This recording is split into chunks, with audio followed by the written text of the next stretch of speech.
Good morning, good afternoon, good evening, everyone. Depending on where in the world you are watching this from, we want to welcome you to the second class in this incredible online course with Steve D'Angelo. In today's class, we're going to cover the sectors in the cannabis industry. And this is the niches that are existing and coming up so that you can pick yours. And we're going to go much deeper right now into, what it looks like and where the holes are and really what's coming up. So it should be a very exciting and informative class. So welcome, Mr. D'Angelo. Well, thanks for having me back again, Max. It's always wonderful to have these kinds of conversations with you. So we're going to take a look today at all of the various different specific sectors or niches in the industry. We're going to give you some examples of successful companies that exist within those niches and give you my opinion about where the greatest opportunities lie. All right, great. So let's dive in. Everything in the industry starts with a plant, and every plant starts with genetics. We're talking about seeds. We're talking about clones that are cut from mother plants and often used in place of seeds. And now, increasingly, we're seeing tissue culture produced clones, which allows producers to manufacture far more clones at a far lower price in a far shorter period of time. This is important because of the chemical complexity of cannabis. There's a variety of different strains, and those strains have different cannabinoid profiles. And it's the cannabinoid profile and the terpene profile. Terpenes are the substances that give everything in nature their odor and flavor. That determines the effect of any particular strain of cannabis. So understanding genetics, producing genetics, is a really important thing. And it's one of the most exciting places that we see and most successful places in the cannabis industry now, because we're seeing these sort of fashions and fads in cannabis. So if you take a look at one of the most popular strains that we've seen in California in the last few years, it's a strain called Tangie, which was developed by a guy named Dave Crockett and Crockett Family Farms. Well, that strain is in huge demand, and it has turned Dave Crockett into a living legend, very, very successful.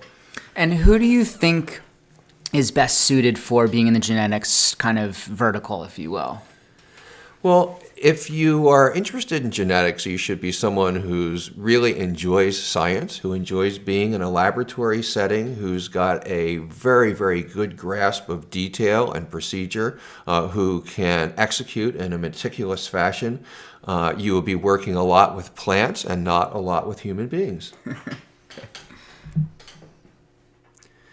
So seed companies, in Europe, seed companies are the biggest players in the industry because it's legal to produce and sell seeds in Europe, and they don't really have dispensaries. So most of the cannabis in Europe is grown by individual human beings in their own homes, and they purchase from the seed companies. So, some of the biggest legends in the cannabis industry, like Sensi Seeds, started some of the biggest success stories in the industry, like Sensi Seeds, are genetics companies. And when it comes to clones, the biggest success story by far, the gold standard for clones around the world, is Dark Heart Nursery of Oakland, California.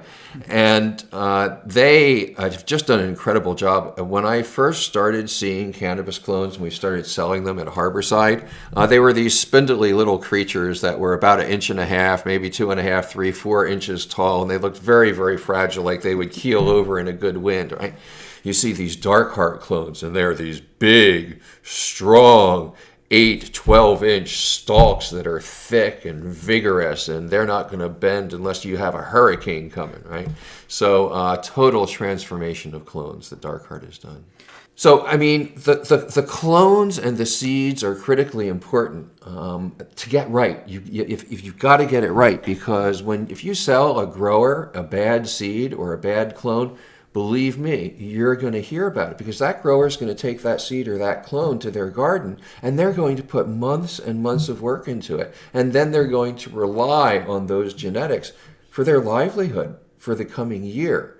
So people who are working with genetics really need to be very meticulous, very thorough, and very, very reliable. And do you think there's room right now for expansion in these areas? Oh, I think that the field of cannabis genetics is a place where a lot of people have been working for a long time. There's a lot of great genetic material that's out there. So anybody who really wants to get into genetics right now should find one of the masters and try to apprentice to them, because there's a lot of existing knowledge out there. 30 years ago, if you wanted to be a cannabis geneticist, you pretty much had to figure it out on your own. That's not the case anymore. Once you have good genetics, the next step is to plant them. All of the products that we see, all these new and amazing products that we see, of course, all start with the plant. And there's a lot of different sectors in cultivation. There's nurseries. Nurseries are the companies that produce live plants, like clones. You can grow cannabis outdoors in the sun in a very natural way, and just in an open field. You can grow cannabis in greenhouses where you can manipulate the light cycle and get an even higher quality than you can get growing in the full sun. You can grow cannabis indoors under high-intensity lamps. Uses up a lot of electricity, kind of ugly carbon footprint, but you can do it. And of course now, one of the fabulous things that we're seeing is more and more organic cannabis entering the marketplace. We can't call it organic when we're selling it because the Department of Agriculture will fine us because of federal law. So we call it clean green, but it flies right off the shelves. And would you say, Steve, that each of these almost bullets in itself is its own niche? Very much so. So each one of these areas is a very interesting niche because they cater to different tastes and needs in the marketplace. So nursery is a great place to be because there's just more and more growers who are coming more and more visible. And it used to be that growers would be producing their own clones in little rooms. Now they would generally prefer to buy them from nurseries, and we cannot keep enough clones in stock at Harborside. During planting season, it's very, very difficult for us to meet demand. We do it, but just barely. Sun-grown cannabis is an expanding part of the market. I'm very, very happy to say when Harborside first opened, we were selling about 2% of our sales were sun-grown cannabis. Now, depending on the time of year, it can be 20 to 30% of our cannabis is sun-grown cannabis. The light deprivation, well, the story with the light dep is, a lot of it you don't even see on the West Coast because buyers come in from New York City and Chicago and they pay twice the price that California buyers would pay for it. So a lot of the light dep, it just leaves the state. And of course, there's indoor cannabis, which remains the overwhelming market preference. And so there's still a very robust demand for indoor cannabis despite the carbon footprint. And as I was mentioning, we have a special seal and a certification program for our organic cannabis called the Clean Green Program. And Clean Green certified cannabis is almost always the most rapidly selling variety that we have on the shelves. Yeah, I was going to say, it seems like this organic classification, if you will, or standard is becoming much more popular these days. Would you agree with that? I think organic cannabis would always have been popular, but until we were in a more open and legal and regulated environment, nobody could believe whether it was quote unquote organic or not. So it was really difficult for growers who went through the extra expense and trouble of growing organically to get compensated for it. So I think that there's now more of an incentive for growers to grow organically, and the demand for organic cannabis is more visible. And I mean, it makes sense. We're talking about a substance that we ingest not only to nourish our bodies, but to nourish our mind. Is there any product that we make that we should be more careful of than cannabis? In the nursery world, you can grow plants and sell large quantities of them to other growers. And you can also grow live plants to sell in retail stores. One of the strongest parts of our operation at Harborside is our genetics area, where we sell thousands of clones every week. So we're beginning to see some really interesting developments with sun-grown cannabis now, where we're seeing brands, specific brands that are being created where, again, it's largely because of the legal progress we've been able to make. So like my friend Swami now has Love this brand, Swami. right? Amazing guy. And he is who he seems to be. But Swami could never put his picture on a jar of cannabis that he was growing before pretty recently, because he would end up in federal prison if he did. And so now we have this environment where these amazing legacy growers who have been carefully nurturing and tending this plant literally for decades and decades and decades and decades.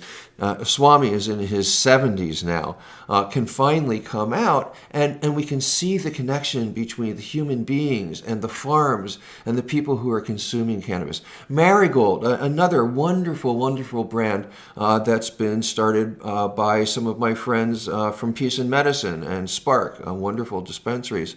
And it's all organic, it's all sun-grown, and they are turning a product that had a reputation of being a budget, less than premium project into something that's very desirable. I can really tell how much sun-grown strikes a special chord in your heart. Right, now you see my eyes flashing and sparkling. You hit the passion point. And I should mention something about Ganja Rebel Seeds, an amazing company that produces amazing genetics, but I also really love their branding, because it's important that we don't lose this aspect of cannabis culture. We had to fight to get to where we are today. There were people who did everything they possibly could to stop us. There were people who sacrificed their lives to bring us to where we are. We had to be rebels.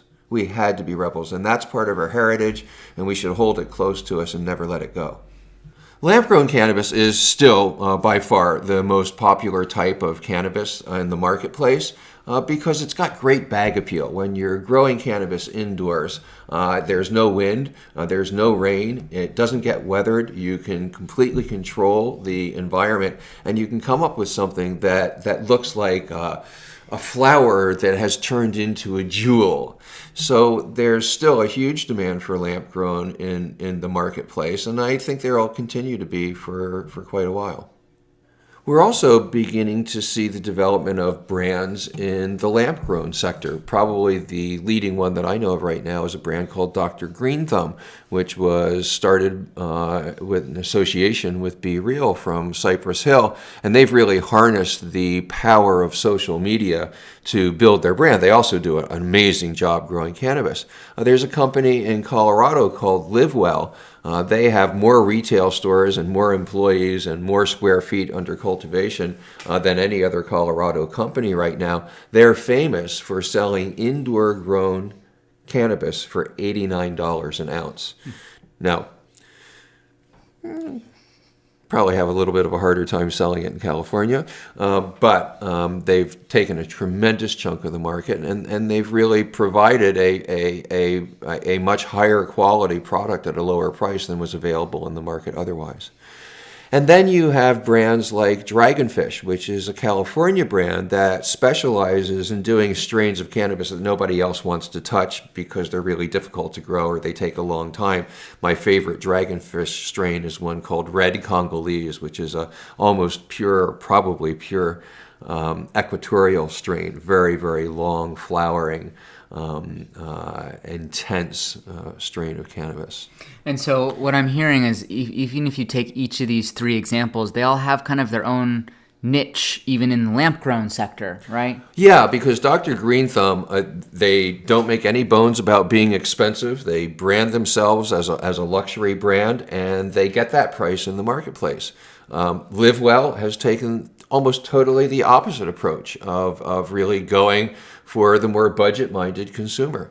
And then you've got Dragonfish, who has settled for a smaller niche, but it's a smaller niche where there aren't very many competitors, so it's a really rich place for them to be. It seems like you just really got to find the place where you want to play and then kind of go in that specific area. It is, and it's about passion too. So, the people who started Dr. Green Thumb, And it's about passion, too. You can see that reflected in the approaches of these brands. So Dr. Green Thumb was started by people who are in the entertainment industry, people who really understand the power of social media. So that's a big part of their brand. Well, Live Well was started by a guy who used to have a company manufacturing baby products. And he is a factory designer, and he knows how to make things run very efficiently. And so he can produce $89 ounces.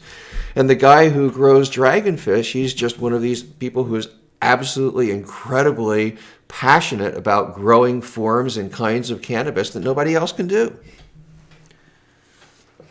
Light dep is, well, let me first explain what light deprivation is. It's basically a technique where you manipulate the amount of light that the cannabis plants are getting, usually in a greenhouse environment. And by doing so, you get the plants to come to maturity more quickly, and you get more cycles every year. Right now, we're not really seeing very many developed brands in light deprivation space. A lot of the growers who do light deprivation are also doing other types of cultivation at different parts of the year. But I think the main reason that we don't see it is because the light dep cannabis has the appearance of being the quality of indoor grown cannabis, and it's sold as such to many outstate buyers who come from the big eastern cities. So we often have a hard time even getting much of the light dep crop in California for the legal system. And it sounds like you're saying that this could be a really good opportunity as well for some people. Like, how would this turn into an opportunity for somebody? The way that light dep really turns into a major opportunity, and I think we're beginning to see this, is when we have regulation that will allow large-scale greenhouse operations to be constructed in places that have really, really intense light and a lot of it for most of the year.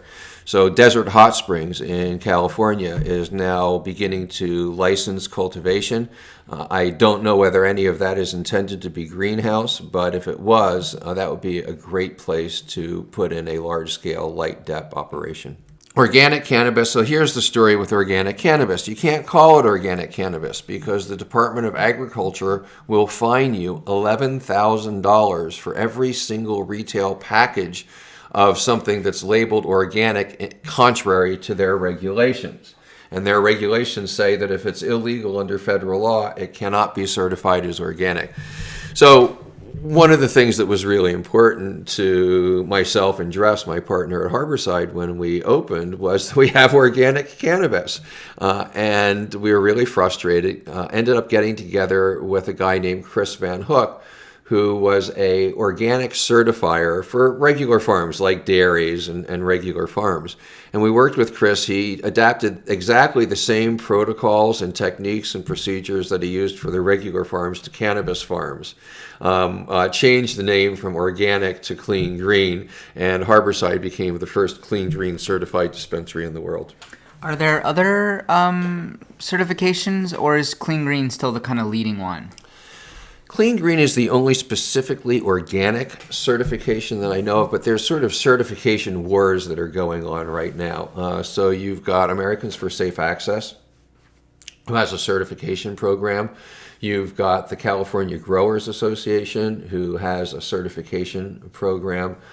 You hear of other growers associations who are coming up with various different types of certification programs. So there's a lot of activity in that certification space, but there's not anywhere near as much activity as we need in the organic cultivation space. So if you're interested in organics, I'd say, rather than another certification company, go out and grow me some good organic weed. That's what I was going to say. It seems like you would say that focusing on the organic side, or however you label it, is a really big opportunity. Yeah, I think that moving into the future, the market, a very significant chunk of the market, is going to demand organic cannabis. You just take a look at the trend line with organic food, and the proportion of the food market that organics has begun to occupy. Exactly the same thing is going to happen with cannabis, but I think to an even greater degree, because we're not just talking about nourishing our bodies, we're talking about nourishing our minds and nourishing our souls. So extraction, it didn't even really exist 5 years ago. And it's now this huge sector in the industry. Put simply, extraction is the process of removing the active ingredients from any given sample of cannabis, concentrating them, and putting them into a form that's usable for the consumer. There's a lot of different ways of doing that. You can do it with a machine that uses CO2 gas, which is an inert gas that strips out those active ingredients. You can do it in a more natural way. Just putting cannabis, really counterintuitive, but if you put cannabis in a vat of ice and water and you agitate that vat of ice and water and then you put the water mixture through a screen, you will collect some very potent hash on that screen.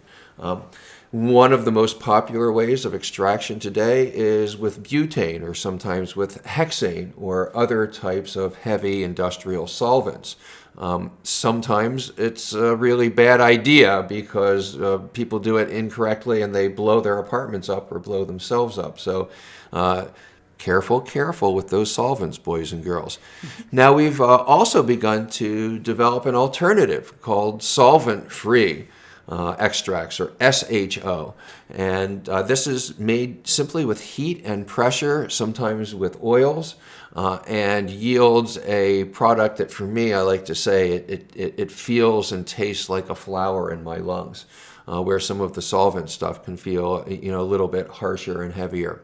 And then there's alcohol extractions. One of the most popular products that we have at Harborside is an alcohol extraction that's used by a lot of our cancer patients. A lot of folks have probably heard about Rick Simpson oil. Rick Simpson oil is an alcohol extraction of cannabis. So there's a variety of different ways to do the extraction, and then there's different places that you can occupy from a business point of view. So one of the interesting things that I've seen developing lately is pretty sophisticated laboratories who are coming up with different types of extracts and different formulations, and they're providing contract services to like vape pen companies.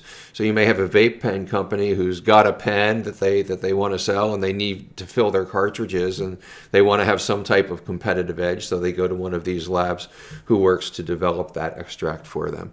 And then, of course, there's production, and this is just a huge growing sector of the industry right now. If you take a look at Harborside sales figures, what you find is that, as recently as 3 years ago, the proportion of extracts and vape pens that we sold to our overall sales was in the low single digits. It's now about a third of our sales and growing very rapidly. So, I think you come into Harborside about 10 years from now, and there's virtually no raw cannabis flowers available for purchase. They'll be in a case in a corner of the shop that would be dusty and dingy if it wasn't Harborside, and old guys like me are going to be hobbling over on crutches saying things like, "I'm going to be smoking a joint until I die." And so when you look at these areas, what you're saying is that there's opportunities in each. Like you can develop and build equipment, you can do these different extractions. I guess you could experiment with doing R&D and formulation. Is that kind of what you're saying there? Well, you can even contract with people. So, think about all of the beverages, all of the edibles that you see on the market, and more are coming out every day. A lot of them are made with cannabis extracts. And those extracts can have different flavors. They can have different terpene profiles. They can have different cannabinoid profiles.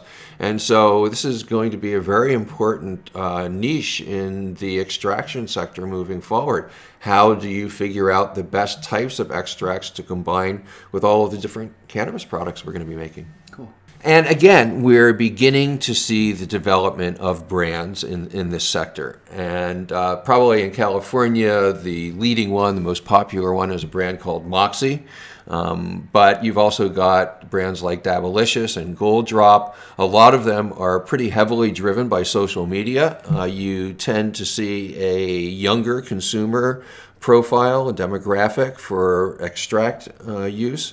and those consumers are really active on social media. So again, a lot of these brands are very social media driven. And do you see opportunities in extraction that you would like to speak to?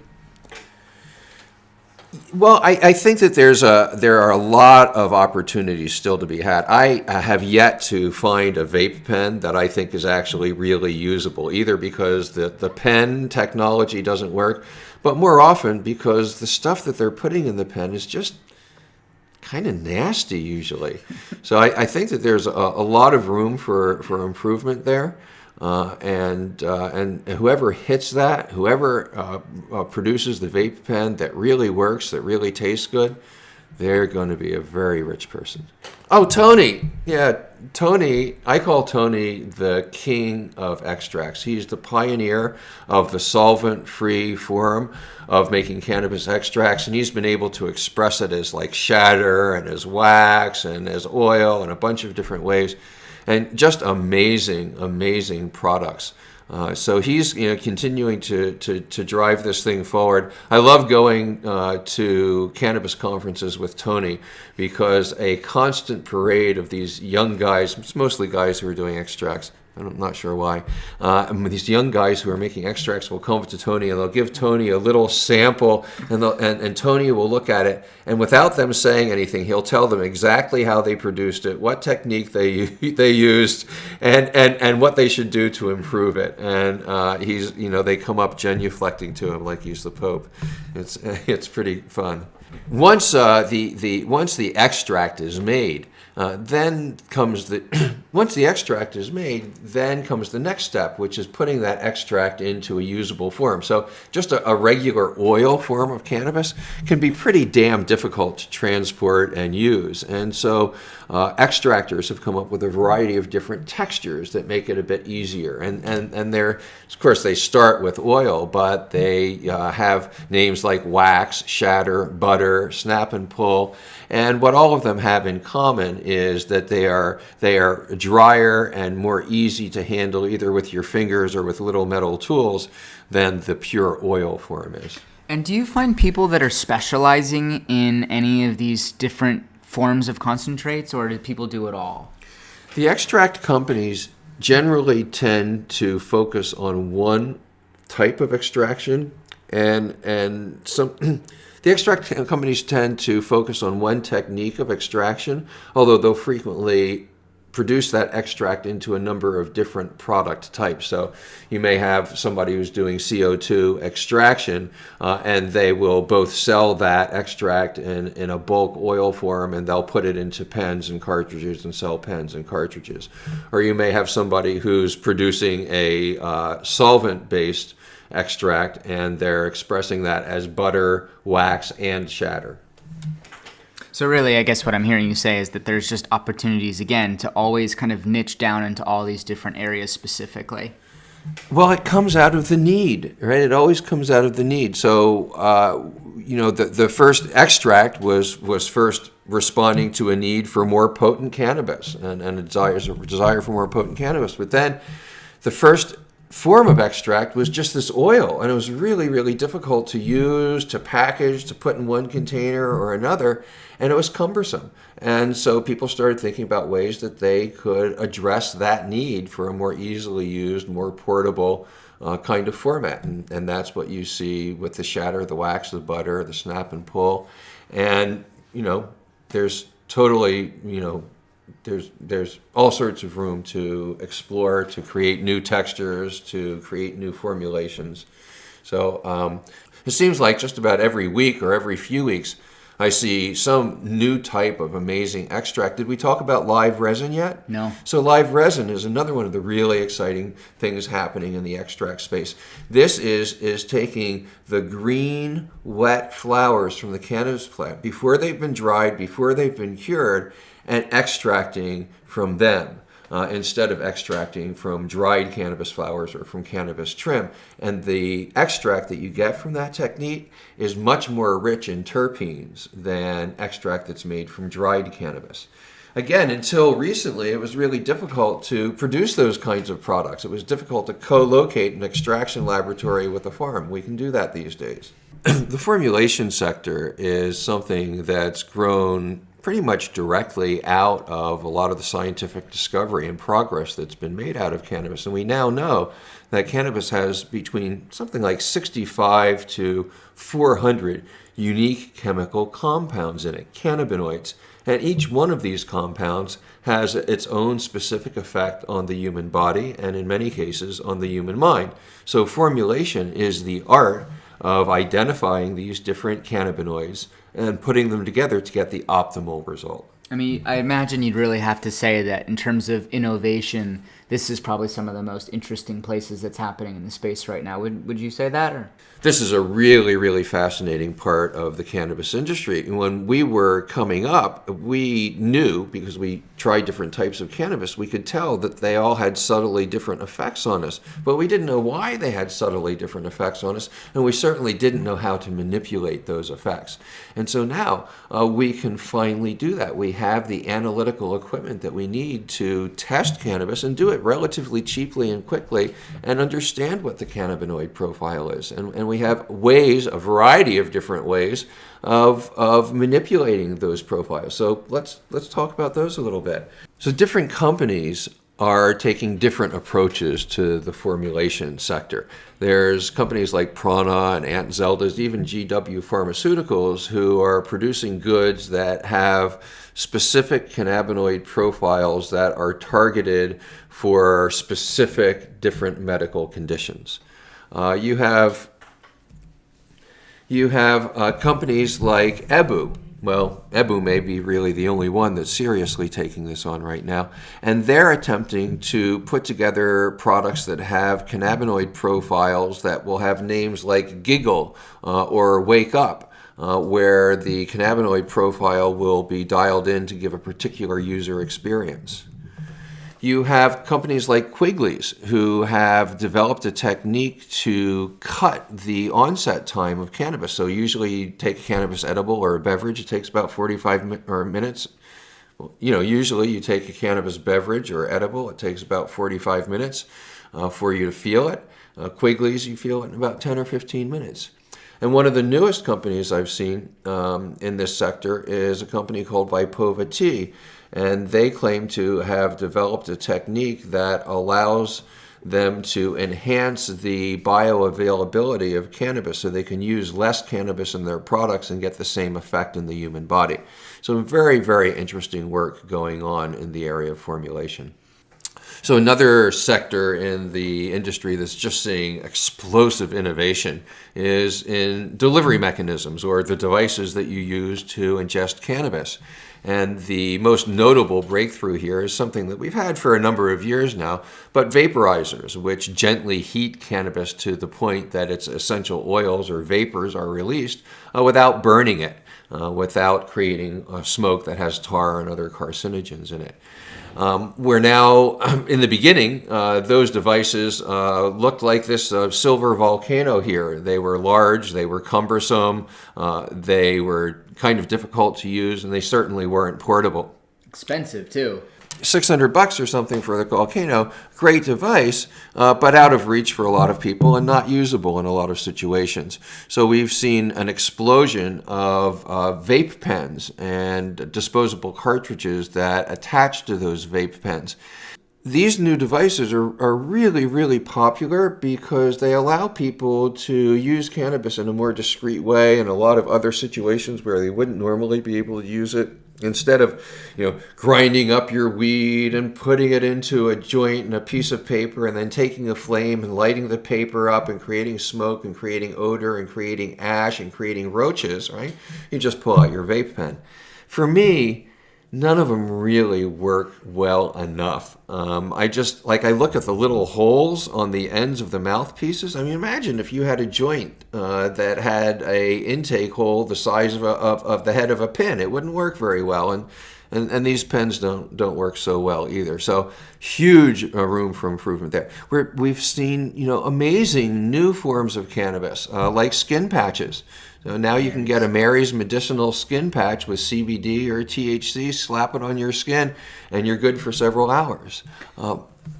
And isn't that what's so interesting that, both of us said Mary's, and it's fascinating that we're in a place in this industry that there's only one brand that really comes to mind in some of these categories. If you think about every other product category in the world, there's usually at least tens, if not 50 or hundreds of different competitors. And in cannabis right now, it's true. You see patches and we both said Mary's. It's like, that's the only brand I can think of.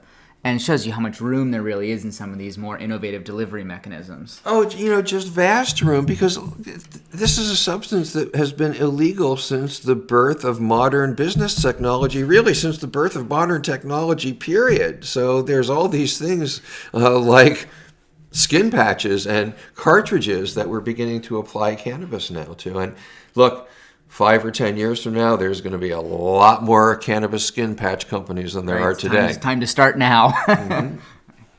And new forms, buccal lozenges. This was something that I didn't even really knew existed until somebody showed it to me with cannabis in it. It's a little lozenge that you put in between your cheek and your teeth, and it just very gradually melts into your gum tissue. It bypasses the digestive system, and you start feeling the effect in about 10 minutes.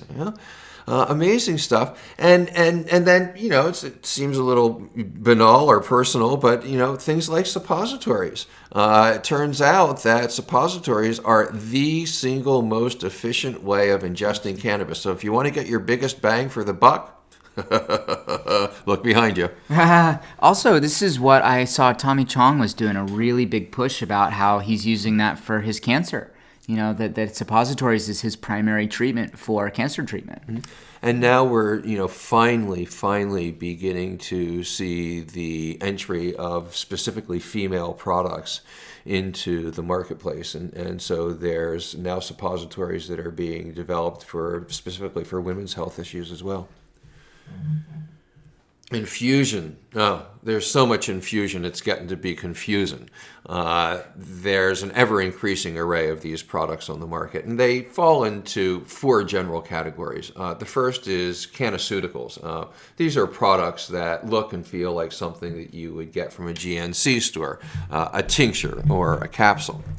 There's beverages. The first beverages we saw on the cannabis market were made by the Dixie Company out of Colorado, and they were soft drinks, they were sodas.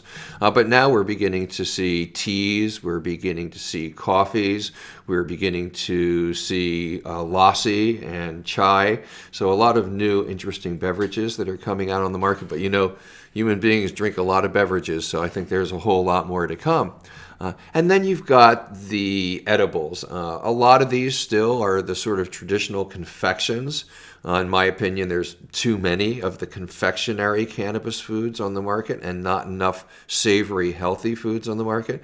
But they're very, very popular. And the top-selling cannabis edible at Harborside by far is still the cannabis brownie. And we're seeing companies now emerge that have very, very sophisticated packaging, branding, and marketing campaigns behind them, like Kiva and Altai and Bang.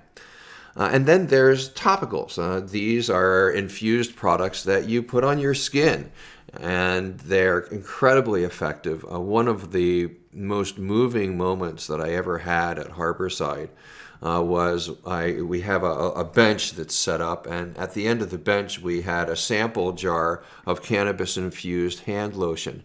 And I was walking past the bench one day, and I saw an older woman who was sitting on the bench with tears running down her face. And I went over to see what was wrong, and she looked up at me, and she broke into a smile, and she told me there was nothing wrong, that she'd just been able to unclench her hands for the first time in 8 years.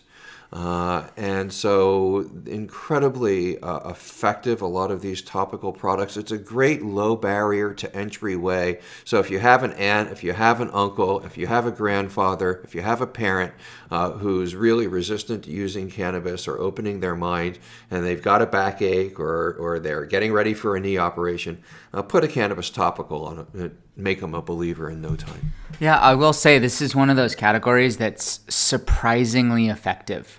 You kind of, I almost feel like as a society, we've become a little bit numb to like marketing gimmicks and stuff like that. So it's like, yeah, that doesn't really work. Cannabis topicals works unbelievably well. I mean, I watched my grandpa who has terrible arthritis in his hands. A little bit of cannabis cream, all of a sudden he's moving his fingers again. He's like, wow, I don't feel any pain. So I would definitely reinforce that point that cannabis topicals is not only a great entry point for people not in the industry, but I think there is a huge opportunity for people to keep expanding on the topicals line. Oh, absolutely. And if you look throughout the world and throughout history, what you find is that the topical use of cannabis is one of the most widespread therapeutic applications for the plant. In Mexico, for decades, cannabis leaves have been soaked in rubbing alcohol and used for muscle and joint issues. I've had many folks tell me stories about their Mexican grandmothers using and applying this essentially cannabis tincture or rubbing alcohol to their children, to their husband. Very widespread use. Cool. It turns out that every living creature on the planet, with the exception of insects, has an endocannabinoid system. Including the animals that live with us, our pets. And there's a lot of issues in veterinary health that respond incredibly well to cannabis. Pain control, seizure issues, cancer. And at Harborside now, we actually are seeing specific veterinary products turning up on our shelves, little doggy treats and doggy medications. Yeah, I can think of Treatwell from Allison, and also Treatables from Juliana from Auntie Dolores. Those are both pet products that have popped up this last year. Yeah, and the reports that I hear on them are really, Effective. really good. My partner, Jeff Brothers, had a dog who he was basically on the way to the vet to be put down, and we got him some CBD-rich cannabis medicine, and that dog is still alive today. So it's very, very effective. I wish my two little doggies could use cannabis a little bit more effectively, but it just kind of whacks them out. Now, packaging is another place where there's a huge amount of opportunity. I mean, when I was growing up, the only package that you ever saw for cannabis was a Ziploc baggie. And when the medical cannabis industry started in California, 12, 14, 15 years ago, the packaging wasn't very much better. Now you come into dispensaries and you see just an amazing variety of really beautiful packages. A lot of this has to do with presentation, but it also has to do with functionality. One of the most interesting new cannabis packaging products that I've seen in recent years is the silicone concentrate or extract carrier. Because it turns out that, of course, the extracts, they're very, very, very sticky.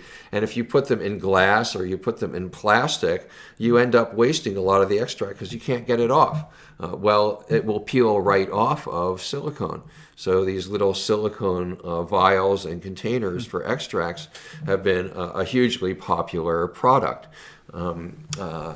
It seems like there's really even two categories here that you could be talking about. One is creating the packaging, and to a certain degree, the second is coming up with a unique form of packaging for your products and services.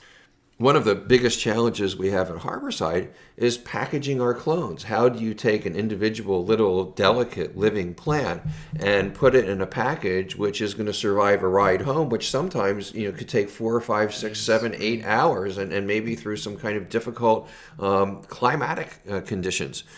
So I still am looking for the company that's going to give us a cost-effective way of transporting those clones that gives me more comfort than the way we're doing it now. Well, there you have it. There is your immediate business opportunity within this class. You create a packaging for clones, and Steve D'Angelo will buy them. So, like most of the sectors in the industry, like most of the sectors in the industry, there's a bunch of different niches to be explored in the packaging sector.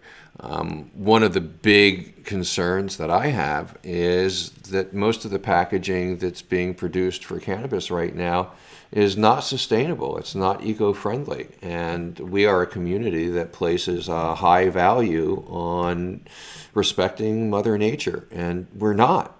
We're not respecting Mother Nature in the way that we're packaging our cannabis. So I think there's a tremendous opportunity for companies to develop that kind of packaging. Childproof packaging, another niche where we're seeing really strong growth because states and jurisdictions across the country are now mandating that cannabis be sold in childproof packaging. Most of it is ugly as sin. The childproof packaging that I have to use in San Jose reminds me of specimen jars. I hate it. So somebody, please invent a form of childproof cannabis packaging that doesn't destroy the marketability of the product. Smell-proof. So cannabis smells, and there's a lot of places where you may be carrying cannabis and you don't want to be smelled. So we've seen the development of a variety of different devices, both baggy kinds of things. So we have the Funk Sack that's been developed, which is essentially a smell-proof plastic bag. But I also saw recently a line of women's purses and handbags that were equipped with a smell-proof pouch on it for moms and other women who want to carry their cannabis with them but don't want it to be smelled. Those were also equipped with a lock on them so the kids couldn't get to the cannabis. And then there's companies like Stash Logic, which are really making the lockability of their containers the major selling feature. Packages come in all different kinds of sizes. So, one of the things that's going to be happening now is cannabis is going to be transported in larger bulk quantities when it needs to go from a grower to an extractor or from an extractor to a manufacturer. How are those bulk quantities going to be transported? How do you take 25 gallons of extremely viscous cannabis oil and put it into a container so that you don't lose 6 ounces of it when you empty the container? Those kinds of challenges are going to become increasingly important. Just as there's many niches in each sector of the industry, there's a lot of niches in the marketplace, and we're going to be seeing the development, already are seeing the development of some really premium, super high quality packaging. There's a company called Aficionado Seeds, and Aficionado has just taken the art of packaging seeds and elevated it tremendously. And one of the results is that their seeds fly off the shelves. Another result is that they fly off the shelves at a higher price than anybody else's. So a huge opportunity in developing premium packaging for premium products. And because cannabis laws are still good cannabis laws are still relatively rare in the world today. Many cannabis consumers are going to be traveling between friendly and unfriendly environments. And so you want some containers that allow you to transport your medicine with a higher degree of safety. There's a tremendous need for software and IT in the sector, and it's a place where there's a huge amount of room for new people to get in. The first industry-specific products that we saw were point-of-sale systems like BioTrack and like MJ Freeway. We're now beginning to see the development of ordering platforms that connect consumers with dispensaries. We're beginning to see the development of social media platforms that connect cannabis aficionados one with the other and create a social environment for people to relate with each other in. We're seeing the development of IT that is designed to help people select their cannabis in a more intelligent way. So you've got platforms like Leafly that are designed to do that. And most exciting, and this is something that I think really gives an indication of where the cannabis industry is headed in the future, you're now seeing the development of trading platforms that are almost like a commodities exchange or something. So there's a company called Tradive, and they're actually have a platform where wholesalers and retailers and growers can interact with one another, and you actually have a free market which is something that we've never had before in the cannabis industry. And then other variations on that theme are out there as well. It seems like you are really excited about the possibility of the developments in this kind of software IT space. Probably the single most consistent complaint that I get from my staff is that the software and IT systems we have just are not up to the job. And it's a tremendous constraint on growth, and therefore a very, very welcoming opportunity for anybody whose passion is software. So if you want to take a look and see some of the companies and the products that are available in this space, get some ideas, maybe ways you could do it better, go and check out BioTrack. Check out MJ Freeway. They're the leading point of sale systems. Check out Meadow and Ease and GreenRush. They're the leading companies in the ordering platform space. And in the social media sector, you could take a look at Massroots, you could take a look at Hi There, and one of my very favorites, the Weed Blog. Marketing is another boom sector in the industry, and it too breaks down into various different niches. There's a variety of different approaches in the B2B niche. A lot of them are event-oriented. So we have the ArcView Group, which holds conferences that are designed to bring investors together with cannabis companies that are looking for capital. We have the MJ Business Conference, which is designed to put different types of existing cannabis businesses in touch with each other so they can do business with each other. You have the New West Conference, which is designed to bring together cannabis businesses that are specifically focused on information technology. And now we're beginning to see the development of other B2B platforms, not just conferences. And we have a magazine now, MJ Magazine, which is specifically designed to cater to exclusively to people who are in the industry. The B2C, the business to consumer marketing niche, features some of the best known cannabis brands. So the High Times Cannabis Cup, Leafly, Weed Maps, all of these businesses exist to connect the consumer to people who are providing the product. Brick and mortar dispensaries are, the most obvious part of the retail sector. But there's a lot of other new and more innovative ways of getting cannabis from the grower to the consumer. There are farm-to-table models. So you have companies who are sourcing cannabis directly at the farm and then delivering it straight to the consumer's home. Flowcan is one example of a company like that. You have delivery companies now that are focusing on getting cannabis from dispensaries to the consumer without the consumer having to go to the dispensary. We have, and this is something I hope we get to do in Oakland soon, the beginnings of on-site consumption. So places where people can come and purchase the cannabis and actually consume it on-site. So cool. It will be very cool. I hope we get a chance to do that. And then just in the last year, I'm beginning to see subscription boxes. So, lots of folks are familiar with the subscription boxes for cosmetics or like your razor blades or something like that, right? But now there's boxes. And for the most part, they don't contain cannabis. They contain cannabis-related items, accessories and stuff. But, we'll soon see subscription boxes that actually have cannabis in them. And I think the leading example there is the 420 Goodie Box, a great company that has a real social conscience. As long as there's some places in the world that allow cannabis and other places in the world that prohibit cannabis, there's going to be a very robust market for cannabis tourism. People from those places that are still in the shadows are going to want to come to more free places. And when they come, they're going to want to take tours. They're going to want to see all the dispensaries and all of the grows. They're going to want to see the way that people are manufacturing cannabis and the ways that people are consuming cannabis.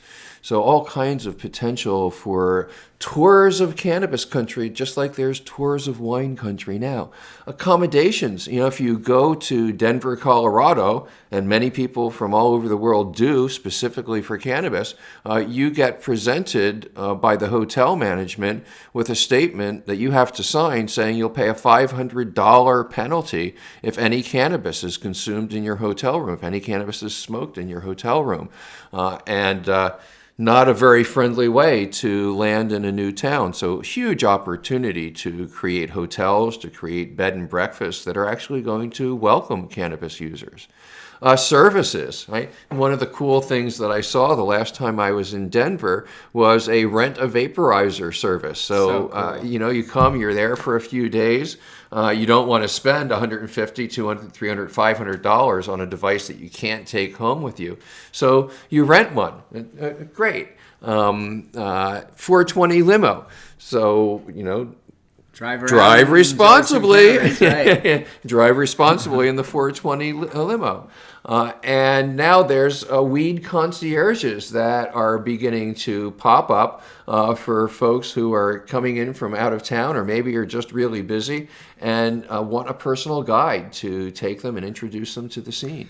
I want to emphasize one of the sections here because as we've been looking at some of these things, you see this particular bullet is one of those that you can start with very little money. You can begin to get clients and customers relatively quickly, and you can build a really kind of fun, exciting business around some of the services. So really take this category as a place to look at for innovation because I think it's a really perfect place for a lot of people to start. They could design something that's profitable and makes money quickly and is, fun to do and that whole thing. Right. And the cannabis meetups are really a great example of this. Amazing. Right? So what we're seeing is in places like Denver and places like Seattle where they haven't yet actually allowed on-site consumption, clever cannabis entrepreneurs are doing end runs around it and are having meetups, which happen on an irregular basis at various different locations. They pop up and they pop down, but they are cannabis social spaces. And all you really need to do is know how to throw a good party and find some cannabis folks and fly a little bit under the radar. Yeah, this is a really good area.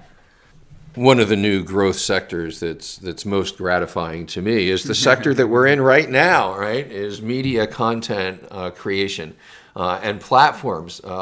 There's a huge thirst for information about cannabis. We've all been lied to and been given misinformation for decades and decades and decades. And the world's waking up to that and wants to know the truth. So opportunity to introduce people to cannabis culture or to further develop the knowledge base of people who are already in cannabis culture. And that can happen in a lot of different ways. It can happen like it's happening right now on Green Flower Media. It also happens in films and TV shows. I did a show a number of years back called Weed Wars on the Discovery Channel that was really probably responsible for making me as well known as I am today. But there's other routes to get that kind of audience. One of the most impressive business things I've really ever seen in my life was the way that folks like Coral Reefer and the Weed Blog, who are really passionate cannabis enthusiasts who created online platforms just to express themselves because they love the plant so much. And that enthusiasm was so inspiring to the people that were their followers that they've just blown up into these online phenomenons. I think the Weed Blog gets millions and millions of visitors every month, and it's about as fancy as Craigslist. Amazing work. There was a radio project that I almost was a part of, and I'm just a little too busy to be a part of that one, called The Hash. So now we have a regular syndicated radio show that has news and information about cannabis. So, almost any place you go, right, there's, of course, tons and tons of magazines, of print magazines. So you can be on TV, you can be online, you can be at the magazine stand, you can be, pull out your phone and you can find information about cannabis now. events, another one of these industry sectors that's really becoming more possible because of legal reform. There was a time for many, many years where if you tried to bring too many cannabis consumers together in one spot, you generally would end up with a police raid. And now, finally, we have places where we can celebrate cannabis culture and the incredible creativity and sense of connection that comes along with cannabis use and being together with other people who are using cannabis. And so there's all sorts of music festivals like Be Real Smoke Out that he does that attracts tens and tens of thousands of people. There are the industry events, some of the stuff we were talking about earlier, like the ArcView conference and the NCIA conferences. But now you're just seeing, again, like people's passion and creativity coming out in these amazing ways. So one of my most favorite new events is called the 420 Games. And 420 Games was started by a guy named Jim McAlpine. Jim's an athlete, and he is also an event promoter. He promotes the Snow Bomb. Passionate cannabis lover. Passionate cannabis lover. And so he created the 420 Games to showcase how cannabis can be used as part of a more active and athletic life. And it's just an amazing stigma buster. I predicted when Jim did the first 420 Games, it was 2 or 3 years ago in Golden Gate Park. I gave the first keynote speech to the first games, and I said, not long from now, you're going to come to the 420 Games, and there are going to be real professional athletes, and there are going to be Olympians who are going to be standing up here on this stage next to Steve D'Angelo. One day you will go to the Olympics, and right after the Olympics will be the 420 Games, just like there's the Special Olympics now. And I'm really happy to say that I'll be going to LA soon and will be appearing on stage with several professional athletes at the 420 Games. Really cool stuff happening. The intersection between food and cannabis is such a rich intersection, and right now we're not really at the point where we can have restaurants that are serving little cannabis appetizers before the meal and bringing you a joint or a nice little pipe after the meal. But what we are seeing is just like the meetups, we're seeing people who are doing these parties in private places where there are these amazing, beautiful gourmet dinners. There's often wine pairings and cannabis pairings, and usually some kind of performance that goes along with it. Beautiful, wonderful, charming events. And, of course, the cannabis cups. There's just a profusion of cannabis cups now. Every grower wants to be the best grower that they can be. And so there's a lot of desire for folks to get together and win those awards. And of course, now there's a powerful financial incentive. If you have a little cannabis cup emblem on your package of cannabis, you're going to sell a lot more of it than if you don't. Sales and distribution is really about how we move cannabis from the point of production to the other parts of the supply chain that are needed to get it to the consumer. So the first step is processing cannabis. And until pretty recently, all cannabis was processed right at the farm by the grower with a team of trimmers. But that's a really inefficient and difficult way to process your cannabis. So we're beginning to see the development of companies that will take a crop from a farmer, will weigh that crop, will trim that crop, will package that crop, and have it ready for further distribution. So smart, though. Makes total sense. Total sense, right? One of the scariest parts of the year for growers is the time when they have to invite 20 or 30 strangers that they've never seen before onto their land who are going to be living with them for 3 or 4 weeks while they're laboriously trimming cannabis by hand. And often you're in a barn or you're in a living room and there's kids and there's pets and there's insects, not a totally sanitary environment. So you replace that with a central place where a lot of different growers can use the same facility, where it's sanitary, where you have automated equipment, where you have regular employees who actually get benefits and insurance, rather than itinerant workers who have none of those protections. Of course, once the cannabis is processed and it's ready for shipment, then we have to ask ourselves how it gets from point A to B, and that's where distribution companies come in. You're really seeing a lot of companies stepping into that role in California. They will take cannabis from the growers or from the processors and move it generally to dispensaries or to manufacturers. Some of those distributors purchase the cannabis and then resell it. Some of them are just really transportation companies who charge a fee for moving the cannabis from point A to point B. And then, of course, there's the wholesale sector. Once you have those large lots of cannabis that are processed, that are coming off of the farm, that are being moved to the market, then they need to be sold. And the process of selling them to retailers is that last link in the supply chain. I mean, I guess the truth is that on the wholesale side and the transport side, this isn't just limited to flower either. This is, all cannabis products, right? I mean, isn't there going to be people doing transport for brands and wholesale for brands and that whole thing as well, or is it just flower? No, it's not just flower. We have people who are distributing a wide variety of products, and I think that's going to be, another area that's ripe for improvement because, nobody has ever tried to transport all of the different types of cannabis that there are. Seeds and live plants and dried flowers and concentrates and extracts, and they all have different handling and storage and packaging needs, right? So sorting all of that out, figuring out how we're going to build a truck that can transport all of those different items, how we're going to have packages and containers to protect them while they're being transported, lots and lots of opportunity to figure out those problems. I mean, correct me if I'm wrong, but this particular slide here seems like if you were to spend a little time inside the industry and really going through these different channels, you could see a lot of room for improvement and opportunity. I mean, even just me thinking about some of these things, I go, God, there seems like a lot of business opportunity here. Well, there is. And, it's these activities until recently have been highly, highly illegal. You could get in a whole lot more trouble for distributing cannabis or transporting cannabis than you could growing relatively small amounts of it. And so these types of businesses just weren't allowed. It wasn't possible to develop them. God, amazing. So one of the most exciting examples of wholesaling I've seen is a company called Tradive.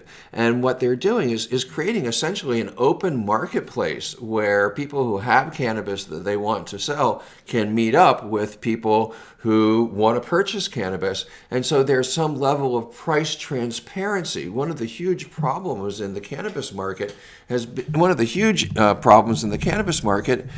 been a lack of transparency in prices. And so you see huge price variations in the same kind of product, in the same quality product, depending on who you know or who you don't know. Tradive opens that up and introduces everybody to each other and creates a much more level playing field. So dispensaries, retailers have a better idea of what the market price is that they should pay, and growers have a better idea of what the market price is that they should ask for. Now, distribution is really just beginning to emerge. It's emerging mainly in California because California is the only state that has a mandatory required level of distributors. We're seeing some of the alcohol companies who have traditionally distributed alcohol beginning to set up new entities and getting into that business. We are seeing some of the larger cannabis manufacturers beginning to start to distribute their products along with other manufacturers' products. And we're just beginning to see the first companies that are really purely distribution companies that are being set up. Almost every business needs a place of business, but cannabis businesses have a really difficult time finding them. really? Well, yeah, when I was working on getting Harborside open in Oakland, I had a really difficult time because the city had certain requirements about where we could and we couldn't locate, and none of the landlords, or very few of the landlords that had properties that qualified, were willing to lease to us. So at the end of a 6-month search, I found 2 properties in Oakland. One was a 20-foot wide, 80-foot long former massage parlor with no windows, and then there was the place that Harborside is now. Wow. But it was really difficult, and so today it's getting easier, and there's actually companies that have been set up to help other cannabis companies find real estate and develop real estate. So we have companies that are going in and are purchasing real estate for cannabis companies to locate in and then leasing it back to them. We have companies that are coming in and are developing those properties. We have companies who are providing the financing to do that development work. And we have companies who actually have the expertise to come in and design those jobs and manage those jobs. So it seems like also the point here is that real estate investors or people that are in the real estate field could very much come in and specialize in any of these particular areas, just focus it on cannabis. This is a great place for people who already understand real estate transactions to jump into, because you get a very, very significant premium from working on the cannabis side, and you can deploy just about exactly the same skills that you already have, the same contacts you already have, and see a really significant gains. And you can use the same skills that you've developed, you can use the same contacts that you've developed, and see a really significant additional upside. And what's the real risk here for real estate, just for a moment? There's a lot of speculative risk, but what's the real risk for an investor developing real estate in cannabis? Is there any? Setting aside all of the normal risks that you have with real estate, there's one major risk that you have with cannabis that you don't have with anything else, and that's the fact that until federal law is finally changed, technically, the federal government has the ability to seize any property that's being used for cannabis businesses through a process of civil forfeiture. Now, in fact, I think that danger is almost non-existent. We have had legislation passed by the U.S. Congress that would forbid those types of civil forfeitures from happening. We've had statements from the Obama administration in front of Congress saying that they are not going to conduct any of those seizures.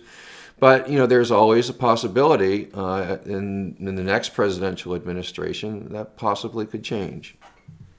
So all over the world now, we've got companies who are putting up grow rooms, and they're growing in size and they're growing in sophistication, and it takes a great deal of expertise to really put together a grow room that's going to be cost effective, that's going to function well. And we've got companies like MedCanna who have decades of experience in growing cannabis, folks who were doing it before it was legal, and are now bringing that expertise into the legal marketplace. One of the most interesting projects that I've seen in this sector is the South Fork Business Park, which is basically a very, very large complex set up with multiple different small cultivation facilities that small and medium-sized growers can lease out. One of the biggest problems that growers have is that it costs an awful lot of money to acquire the property and build it out. You can make a lot of money growing, but you need hundreds of thousands or millions of dollars to get started. So there's a real opportunity for real estate developers to come in and build these kinds of complex for cannabis businesses. This all takes a lot of money. Real estate doesn't come cheap. Building factories doesn't come cheap. A lot of these projects can run into the 5s or 10s of millions of dollars. And we're beginning to see companies now that have been either deliberately created, like Green Sage, to serve the cannabis market, or companies like Dynamic Funding, which has been doing a lot of funding work in other sectors for a long time, and they're beginning to get into the cannabis sector. So what these companies, what these companies do basically is they will either provide the money for you to acquire a piece of real estate and then provide the money that you need to fully develop it and build it out, or in some cases they just do one of those two things rather than both of them. There's a lot of different opportunities in the finance sector, a lot of different ways that you can put money to work to make more money. One is debt financing, just lending money on a debt basis to cannabis businesses. Another is purchasing equity, and that equity can either be in a public company or in a private company. We've already talked a little bit about real estate financing and project financing. Some of that financing now is being done by funds rather than by individual investors. There's folks who are good at putting together funds and administering and managing those funds. So we're seeing groups like Poseidon Assets who are active in the finance space. And a sort of a hybrid model is business incubators. So companies like Canopy or Gateway, who provide some level of financial support to startups. But more than that, they provide a great deal of expertise and coaching and support along the way. yeah, I would say that this is one of those areas that just feels wide open in terms of opportunity. So if you or someone you know has finance background or investment background or money or even business acceleration background, the ability to gather funds or to offer lines of credit to cannabis businesses or financing options to cannabis businesses, these companies really need money, and a lot of them are really viable businesses. So if you can tolerate the risk side, I think it's a wide open marketplace. Yeah, I mean, somebody please get me a line of credit. I've got a $35 million a year business. It carries no debt, and I can't even get a $10,000 line of revolving credit because it's cannabis. So insurance is one of those mundane things that you have to have if you're really going to build a large-scale industry. It's really the only way to manage some of the risks that are completely uncontrollable and beyond your ability. It's really the only way to manage some of the independent risks that are beyond your ability to control. When people are investing millions and millions of dollars in a cannabis project, they need to know that they're not going to lose their entire investment just because there's one bad crop or because a worker slips and falls and gets a huge judgment or because the building is broken into and you lose all of your money or it's burned down. And so in the beginning of this industry, insurance companies ran away from us just like every other kind of company ran away from us. But now we've seen the development of companies that are either willing to work with cannabis businesses or are specifically geared toward cannabis industries or are specifically geared towards cannabis companies like CanAssure. So it seems like, again, this is another one of those, please, we need to welcome some new players to come in and play here, right?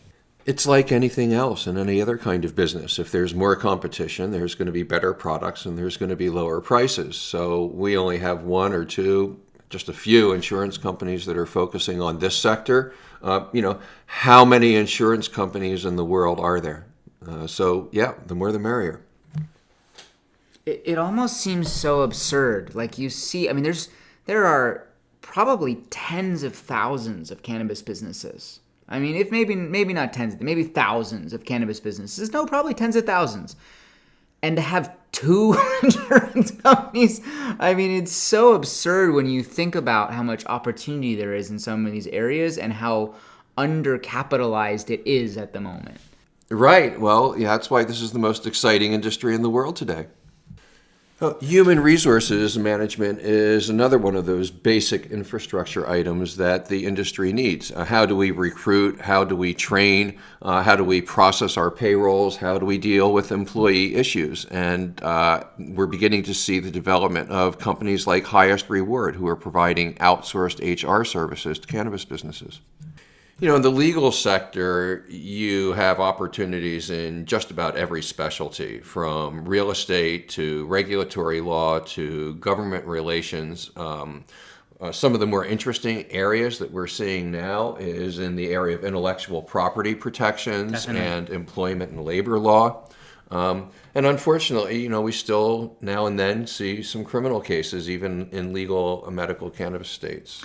I would say, please, more lawyers in this arena. There is way more business for specialized lawyers in cannabis than there is lawyers that are there, especially good ones. So if you or anyone in your world is in the legal profession, it takes some time for them to get up to speed. But please, we need some more good, competent lawyers in the cannabis space. So in the legal sector, there used to be just one kind of cannabis lawyer, the criminal lawyer, right? You didn't really need a transactional lawyer if you couldn't form cannabis corporations, or a regulatory lawyer if there were no regulations, and forget even thinking about protecting intellectual property. But now all of these specialties are really important in cannabis. So specialized business attorneys, get your eye on this industry. Now, I never imagined, being an activist. I always saw cannabis advocacy as a struggle, as something that would require sacrifice, not as an opportunity. But one of the really interesting things that I'm seeing now is a lot of young, really ambitious, smart people who are getting together and forming associations and networks to actually represent different sectors of the industry and look out for their interests. So Hezekiah Allen from the California Growers Association is a great example of a guy who's probably building a very, very strong career by bringing growers together and advocating for their interests. You see other associations, the National Cannabis Industries Association, the California Cannabis Industries Association, but also we're beginning to see really, new, but we're also beginning to see the same kind of niching out with associations and networks that we see in every other sector of the industry. So one of the most exciting new associations that I've encountered is the Minority Cannabis Business Association and Women Grow, who are working to bring more diversity to our industry. Now that cannabis is finally being taken seriously, and we're seeing increasing numbers of people who are really turning their attention to this plant for the first time, there's tremendous opportunities in education to educate consumers about the products that are available and the best way to purchase them and what prices they should pay for them, to educate entrepreneurs in sometimes just basic business practices, but also to teach them specific cannabis skills. Training of employees. Right now, there is a huge shortage of any type of training program for cannabis employees. So we use a company that provides corporate training for a wide variety of different kinds of companies, and we send our managers there. But oftentimes the examples that they give in the class are totally inappropriate to what we do, and our staff will have questions that they just aren't able to answer. So I think there's a huge opportunity for actually training the employees in cannabis businesses, and a lot of state regulations now are mandating employee training courses, so there will be a guaranteed built-in market for that type of education. There's great opportunities in educating professionals, so lawyers and doctors and nurses are required to take continuing education courses. And if you were say a tax professional and you had a choice in taking a course on the latest arcane IRS regulations regarding depreciation, or whether you could take a class talking about cannabis and taxes, which one would you choose, right? A lot of opportunity there as well. So it seems like really in all sectors of this market, you could just say education is going to be either needed or required in a lot of ways, and there's opportunities there. Vast opportunities. All right, we've covered a lot of ground. Thanks everybody for taking that little tour through the cannabis industry with me. In the next module, we're going to be talking about how to decide where to start in the cannabis industry and some of my own personal views about the best way to go about doing that. Talk a little bit more in depth about funding and a lot more about what you're going to need to build your own cannabis business.